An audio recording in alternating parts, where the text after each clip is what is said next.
It's so upsetting when tomato season comes to an end, but I'm turning some of summer's final fruits into a delicious dish we can all enjoy well into the fall and winter months.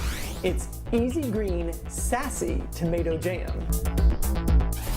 We Virginians love our tomatoes, and sassy tomato jam is the perfect way to preserve all those tomatoes that you got out of your garden or that you got at the farmer's market. It's a little sweet, it's a little savory, and it's super easy and super cheap to make. You need 3 cups of peeled and diced tomatoes. I'd say that's about 10 to 12 small tomatoes or 3 to 4 large tomatoes. And just check out these that I got from a farmer in Culpeper.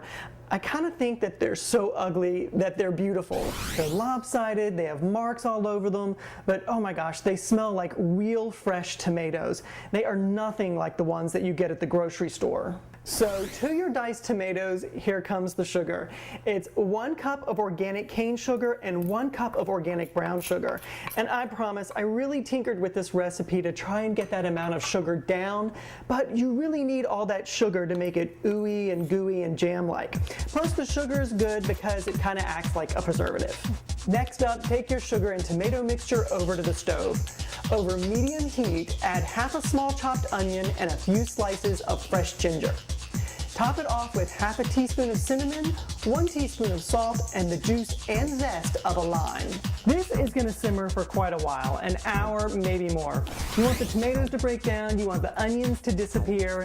Basically, you're waiting for it to get sticky and jammy. While our tomatoes are jamming up, I want to talk a little bit about canning.